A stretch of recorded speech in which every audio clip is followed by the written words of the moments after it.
नेपाल एक ऐसा देश जो अपनी खूबसूरती, माउंट एवरेस्ट और मंदिरों के लिए पूरी दुनिया में फेमस है। लेकिन 2026 में नेपाल किसी पहाड़ या पर्यटन की वजह से नहीं, बल्कि एक इंसान की वजह से चर्चा में है। नाम है बालेन शाह।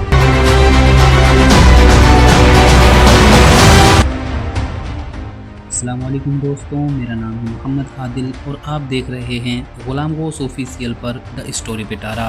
दोस्तों, हमारे चैनल पर एक बार फिर से खुशामदीद। कहानी शुरू होती है काठमांडू से।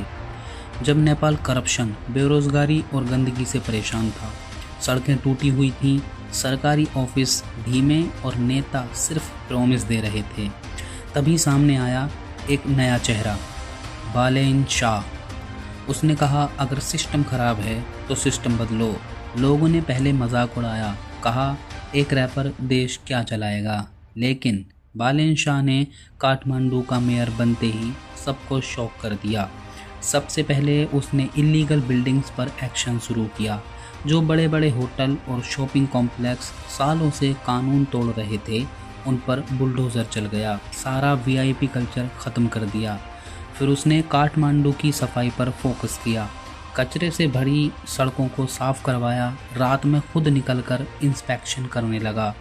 लोग पहली बार देख रहे थे कि कोई नेता एसी ऑफिस में नहीं, बल्कि ग्राउंड पर काम कर रहा है। और यहीं से बालेन शाह बन गया जनता का हीरो। फिर आया 2026 का चुनाव। नेपाल के युवा गुस्से में थे। उन्हें पुराने नेता नहीं, एक फाइटर चाहिए था।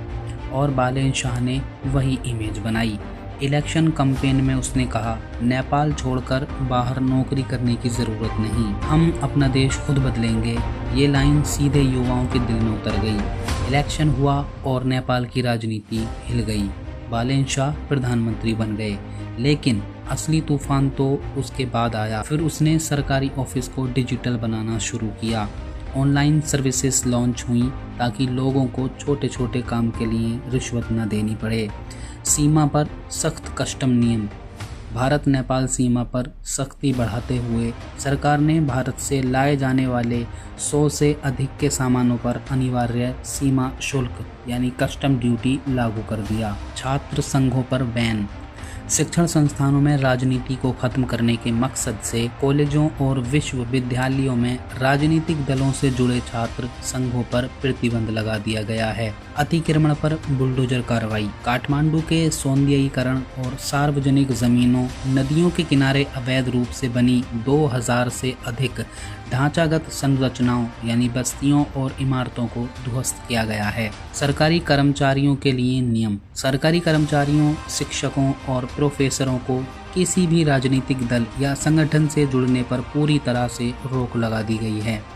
सरकारी स्कूलों में पढ़ाई। सरकारी अधिकारियों के बच्चों को अनिवार्य रूप से सरकारी स्कूलों में ही पढ़ाने का नियम लागू किया गया है। भारतीयों के लिए सीमा नियम। भारत से नेपाल आने वाले नागरिकों के लिए वैध पहचान पत्र अनिवार्य कर दिया गया है।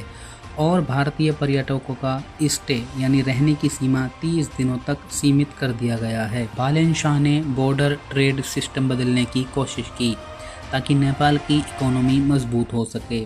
और सबसे बड़ी बात, उसने ओपनली करप्शन के खिलाफ बोलना शुरू किया। नेपाल में पहली बार लोग देख रहे थे कि कोई पीएम सीधे बड़े बिजनेसमैन और पुराने नेताओं को चैलेंज कर रहा है। लेकिन सोशल मीडिया पर युवा अब भी उसके साथ खड़े थे। नेपाल अब बदल रहा है और इस बदलाव का चेहरा है बालेन शाह, एक रैपर जो माइक से निकलकर सीधे सत्ता तक पहुंच गया। दोस्तों, इसी तरह की इन्फॉर्मेटिव वीडियोस के लिए हमारे चैनल गुलाम गौस ऑफिशियल को ज़रूर सब्सक्राइब करें और वीडियो को लाइक करें।